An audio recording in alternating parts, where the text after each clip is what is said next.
You're listening to the Flip Houses Like a Girl podcast, where we educate, empower, and celebrate everyday women who are facing their fears, juggling family and business, embracing their awesomeness, and wholeheartedly chasing their dream of flipping houses. Each episode delivers honest-to-goodness tools, tips, and strategies you can implement today to get closer to your first or next successful house flip. Here's your spiky-haired, breakfast taco-loving host, house flipping coach, Debbie DeBeery. What is going on, you guys? It's Debbie here, and I am going to talk to you a little bit about the status of the Follow That Flip house. So, as many of you know, if you've been following along, we listed the house on MLS for sale a couple of days ago. And this morning we went under contract. So that's exciting, right? Putting the house on the market and waiting for buyers' feedback and agents' feedback is the most painful part of flipping houses for me. I feel incredibly vulnerable. I feel nervous and anxious and, oh my God, what if nobody likes it? And maybe I'm totally off mark on this. Even if I get raving reviews from friends or people on Facebook that say they love it, I still panic. It's ridiculous. But I mean, it's not ridiculous. I mean, this is, kind of what I do for my life's work, and it's what I teach other people to do. So yeah, it is kind of important, right? Anyway, so put it on the market, felt completely naked, and got really awesome feedback from people. And actually, the very first people through put an offer in. So, like I said, we ended up accepting that this morning. We did a little negotiating and we accepted it this morning. So that's really exciting. So now it's waiting for the 7-day option period to expire. So what the heck is that, Debbie? Well, every state is different. And in Texas, we have what's called an option period, meaning basically the buyer pays the seller a certain amount of money, and it's totally negotiable. And what that option fee does is it buys the buyer an option period. And again, that's totally negotiable. Now, there are typically standard amounts and standard days. It's usually, you'll see 5 to 10 days and a couple $100. And basically what that buyer is doing is they're buying a due diligence period. So during the option period, the buyer is getting the property inspected. Any inspection that they want to have done, they are doing that during this time period. Anything that comes up on the inspection, they might be getting repair estimates for. And then what happens typically is the buyer's agent comes back to the listing agent and says, hey, these things came up on the inspection and we want to either negotiate a lower price, or we want to negotiate a repair allowance, or we want you to make these repairs. So that's what happens during the option period. Now, if the buyer backs out of the contract during the option period, they still get their earnest money back. Okay, so that is totally separate from the option money. And like I said, the option money is usually a couple $100, okay, depending on the price point of the property. Whereas the earnest money is pretty standardly, it's 1% of the sales price. So the option fee is considerably lower. Now, again, if they back out during the option period, before the option period expires, they get the earnest money back, but they don't get their option fee. So that goes to the seller to keep. Now, ideally, you make things work with your buyer and you don't come back on the market, because it doesn't look good if you do have to come back on the market, right? Buyers think, something must be wrong with that house, or The seller must not be easy to work with. Why did that house come back on the market after the inspections? So it's all about perception, right?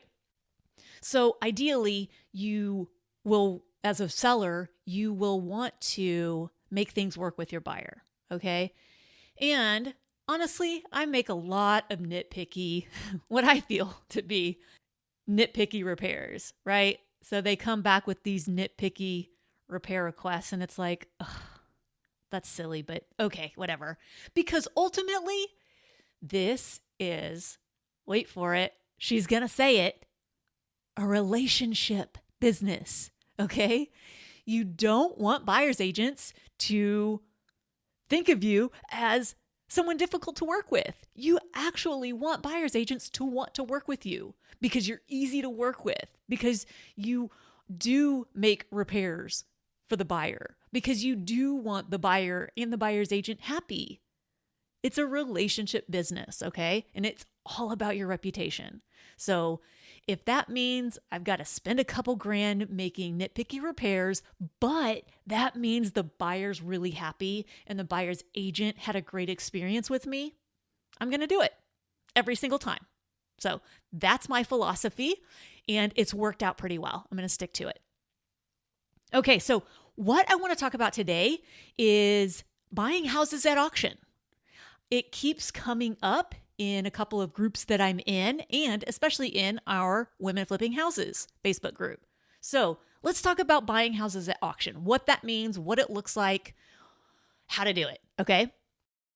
Now, when we talk about buying properties at auction, they can either be foreclosures or they can be another type, okay? So while it's usually the case, not all auction properties are foreclosures.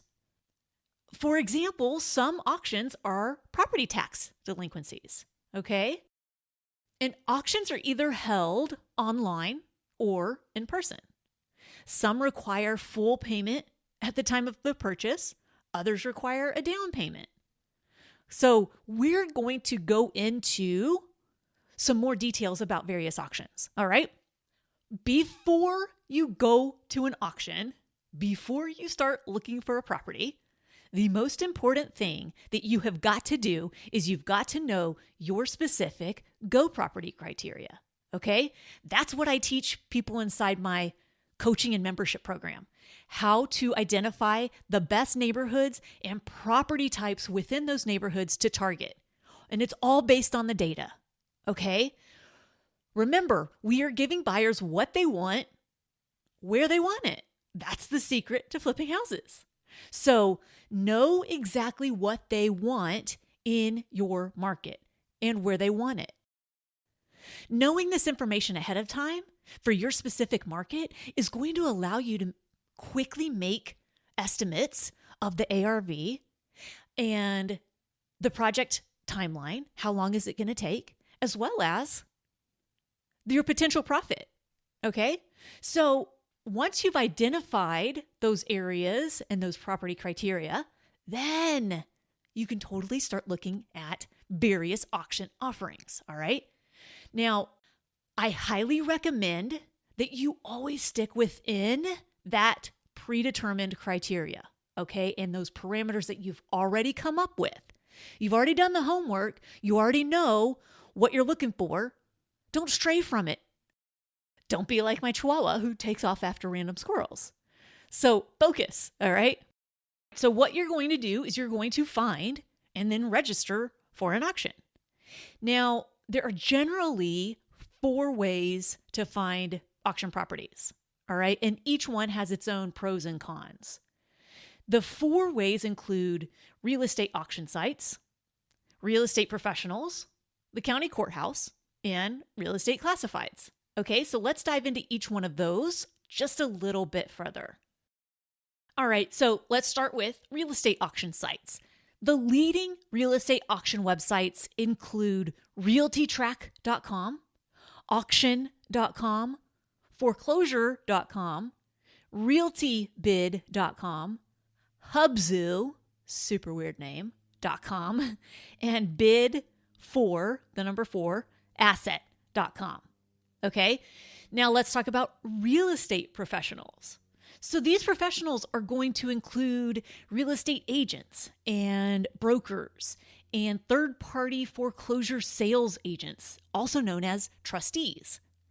Bankruptcy lawyers and bankruptcy accountants are also really good people to engage with when you're looking for properties and opportunities, okay? You can also find industry professionals just by getting referrals from friends and family and other investors. Remember, relationships, right? So network.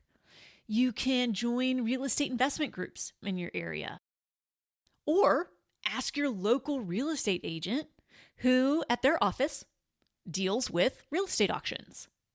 Most major real estate companies are going to have agents who specialize in auctions. Additionally, you can also contact bankruptcy attorneys, divorce attorneys, or foreclosure attorneys. And you can find those names and their contact information by doing an online search with Google or Bing or whatever search engine you use. All right.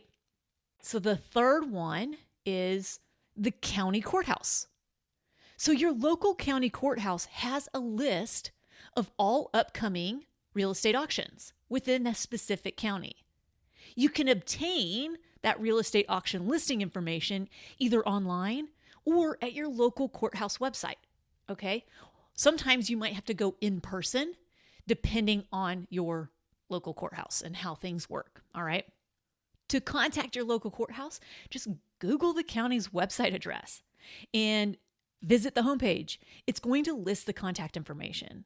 From there, they're going to be able to direct you to their auction page and tell you what auctions are being held, where they're being held, and when they're being held. All right? Now, classifieds. Yes. So there's this thing called a newspaper, and it actually lists real estate auctions.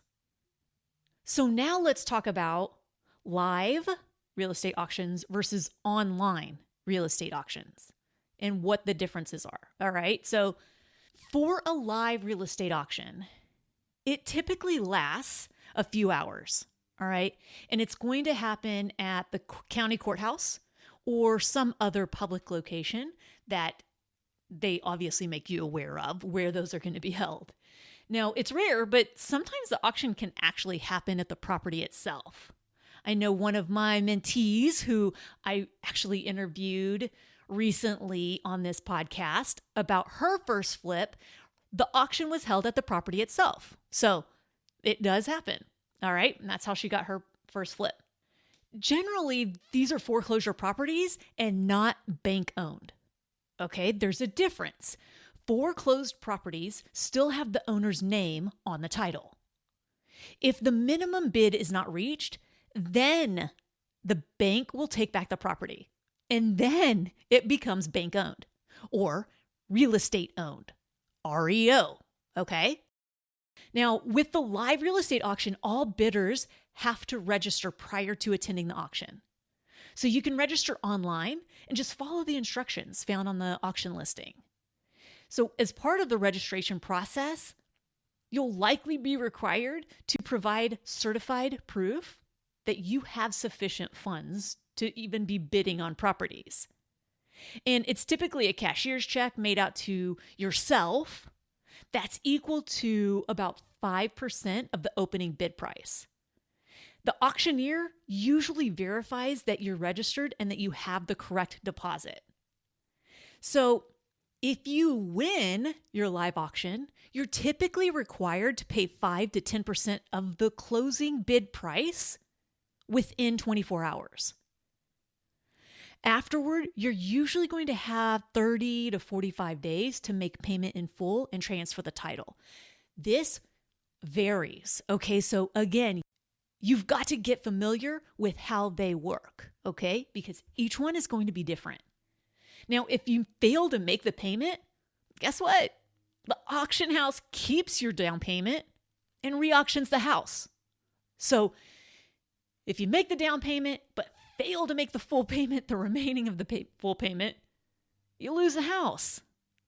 Some live auctions also actually charge interest on the money owed until the full price is settled, okay? Additionally, some live auctions, including tax sales in most counties, are going to require full payment at the time of sale. So you have got to know what you are walking into, what the rules are, and how to play their game. So let's talk about online real estate auctions, okay? So these are typically bank-owned properties, meaning they've already gone through the foreclosure process and there wasn't a winning bid, so the bank took back the property. It's real estate owned now. Online auctions, they're either going to happen in real time, like a live auction, just online, or span the course of days or even weeks, which is usually the case. In these longer auctions, bidders have the opportunity to bid 24 hours a day, 7 days a week, until the auction listing closes. Real-time auctions operate on a bidding countdown clock. That's typically 2 to 3 minutes. If no one bids after the clock expires, the final or highest bidder is awarded the property. If someone bids within the time allotted, the clock resets. Participants in online auctions can even set bidding parameters, which automatically place a bid for them if someone outbids them. It's very much like eBay.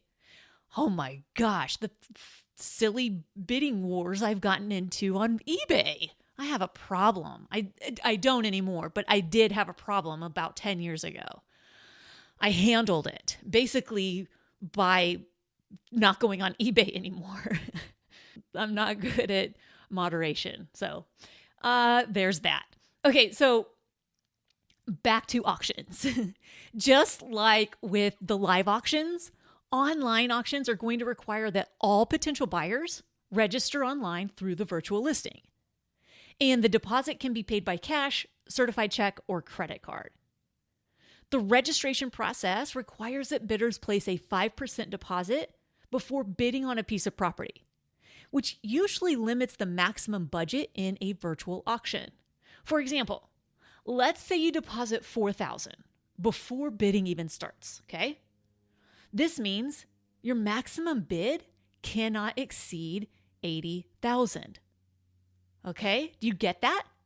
So 5% deposit is required before bidding, and that also limits your maximum budget. However, unlike the live auctions, most online auctions are going to require that the winning bidder make that full payment within 24 hours. Okay, again, be sure to look into the specific website that you're using or the specific online portal or whatever that you are using and know their rules, okay? If the bidder fails to make payment, obviously the auction house keeps that 5% down payment and re-auctions the property. Nobody wants that. There are 3 types of real estate auctions that I want to talk about. When you're looking at real estate auction listings, keep in mind that each auction has its own requirements for bidding, and this dictates the type of properties listed as well as the investors they attract. Now, the first one is an absolute auction. It's a pretty standard real estate auction, okay? The sale of the property is awarded to the highest bidder, regardless of its final price. And these can be in-person or online auctions. There's no minimum bid amount. The property can sell for any price. And usually what's happening is that the seller is in need of quick cash. That's why they use an absolute auction. Banks, for example, sometimes hold absolute auctions to recoup some of their delinquent loans. People in financial distress also hold absolute auctions for short sales. All cash buyers and short-term investors typically frequent absolute auctions. The minimum bid auction is the second one we're going to talk about. A real estate auction where a seller can set a minimum reserve price on the property is considered a minimum bid auction. If that reserve amount isn't met, the property remains unsold. They can be online and in person and typically occur during estate sales and sales of property where maybe the owner isn't distressed. Usually, minimum bid auctions attract more long-term investors because they tend to have higher sales prices that just don't make sense for short-term investors or fix and flippers. Okay? So, thirdly, the reserve auction. These auctions are usually done virtually where the winning bid becomes an offer rather than the sale price. The seller reserves the right to accept or reject the winning offer. As you can guess, this is most common when the seller isn't distressed, such as with an estate or with a bank. Now, typically, these can be unattractive to short-term investors or flippers, given the lack of urgency on the part of the seller. On the other hand, long-term investors may find a good buy and hold at one of these types of auctions. Auctions include different types of sales, and it's crucial, again, to research the specific type of auction you're participating in prior to bidding, okay? The type of sale determines whether you can get inside the property before the sale, if the property could have any liens on it, and if there's a redemption period. So let's talk about some types of sales. There's foreclosure, which is the legal process where a delinquent homeowner forfeits the rights to his or her property, and this property goes to a foreclosure auction. Secondly, there's non-distressed REOs, and it's a class of property owned by a lender. REOs occur when a foreclosure doesn't sell at auction. Like we mentioned earlier, in the lending institution, the bank repossesses and sells it at an auction of their own. And then there's a HUD sale. This is by the Department of Housing and Urban Development. They auction off homes that were foreclosed on by a federal agency instead of a private lender. For example, if a borrower defaults on an FHA loan, then that home could end up at a HUD auction. Lastly, there's a tax lien. This type of sale, it's a little bit different than the others. A property goes to a tax lien sale when the property owner is delinquent on property taxes. As an investor, you're buying the tax debt or the deed to the property.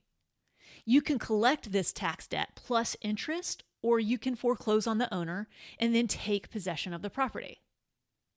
All right, so how do you finance these real estate auction purchases? Hard money lenders, private money lenders, and traditional lenders allow investors to pre-qualify for loans prior to bidding on a house at auction. Flippers commonly use hard or private money since it's a short-term investment, whereas long-term investors obviously are going to use a more conventional type of financing. So let's talk about hard money and buying at auction. Yes, there actually are hard money lenders who will work with you on purchasing properties at auction. You've got to do your due diligence to find the ones who will do so in your specific area. Financing your auction purchase will require preparation and communication far in advance of the auction date. So let's say you won the auction and now you're going to close on the purchase. So what's next? Generally, you pay the winning bid amount and work with a title company or closing attorney, just as you would with a traditional home purchase, to transfer the ownership to you. For a live auction, the process typically looks like this. You place the highest bid and you win. You pay the deposit amount within the allocated time frame, typically 24 hours. If using financing, you get the purchase contract and all necessary info over to the lender. And then you use a title company or closing attorney to close on the property just as if you were buying a home traditionally. Now, with the live auction, you're usually required to submit between 5 and 10% of the winning bid amount within that first 24 hours. Remember, we talked about this before. I am reiterating, okay? Then you're typically going to have 30 to 45 days to settle payment and transfer title. If you fail to do so, you will lose that deposit. there's usually a 10% buyer's premium added onto the sales price. Now, where does that premium go? That's a lot of money. It goes to the auction house, whether it's live or online, that is holding the auction. You're also going to be responsible for all settlement costs and transaction fees as part of the final price. Now, online auctions typically require the full purchase amount within 24 hours, okay? You get a certificate of sale soon after, and then you'll typically have 30 days to transfer the title and own the property. That title transfer is facilitated by the online auction house. However, you don't get a free and clear title. You inherit everything on the title except for the original mortgage, if there is one. Are you hearing that? You inherit everything on the title except for the original mortgage, if there is one. So, when looking to buy a house at auction, you have got to consider the following. First of all, title. A house's title is the evidence of ownership. Does the property you're looking at have a clean title? A clean title is one that shows a clear chain of ownership without any legal problems. All of these questions can be answered with a title search, okay? Do not skimp on that. You can contact and use a title or escrow company to run a title search. You can also call your local register of deeds for title information. Some people choose to do this title search on their own. Go for it. All I know is I trust the professionals to do their job. Doesn't mean they do it, right? But I really do trust the professionals. So I always hire them to do this. All right. Secondly, you've got to be looking at the liens. A lien is placed on a house when creditors seek to collect delinquent payments. So if a home at auction has a lien, the purchaser of the home might become responsible for the lien. Similar to a title search, a title or escrow company can help you identify any liens on the property. Alternatively, you can search the county clerk's online records or visit the county clerk's office in person. Again, I prefer to hire that out. Thirdly, you want to consider the condition. Drive by the property and assess its condition as well as the surrounding area. Look, the condition of the house dictates, among other things, its feasibility as a good fix and flip investment. If the house is in good condition, it will likely go at too high of a price for a flipper to even make a profit. Now, you also have to make as accurate of a repair estimate as possible in order to determine your maximum offer. This can be very tricky, especially for beginners who do not have experience or training or knowledge on estimating repairs. If you cannot get inside the property, how are you going to estimate the repairs? Okay? Make smart choices. Okay. Lastly, the right of redemption. So, what the heck is that? Some states give the original property owner a right of redemption. In these cases, the previous owner has a specific amount of time to keep the house if he or she pays the winning bid plus interest. Payment is made directly to the winning bidder, stopping the house from being sold. So those are all things to consider when buying a house at auction. The main consideration is this: just because a house is foreclosed or being auctioned in any way does not mean it's a good deal. People sometimes just assume that because it's a foreclosure, it's a good deal. No, not at all. Frankly, I maybe have seen a handful of foreclosures that are actually good deals in the 16 years I've been in real estate in Austin. So no, that is not the case at all. and they require a heck of a lot of due diligence and some guesstimating when it comes to estimating repairs. So frankly, I don't love auctions for beginners. That said, you do you, okay? If that's what you're going to do and that's what's going to get you into action, go do it. All right? That's it for this episode. And if you aren't already, be sure to follow that flip.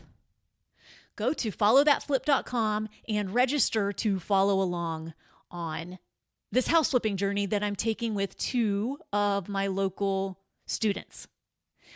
Speaking of students, if you are sick and tired of not making any progress and are at the point where, yeah, you know what? Maybe following somebody else's step-by-step process and getting support like no other, maybe it's time for that. That is the ticket. Look, the support and the team behind you, encouraging you, empowering you, and pushing you out of your comfort zone over and over and over, that's where the magic happens. All right, go to firstflipdoneright.com and check out the 3-step process to learn with me and my amazing tribe. All right? Okay, y'all. Until next time, go out there, flip houses like a girl, leave people and places better than you find them, and make it a great day. Bye, y'all.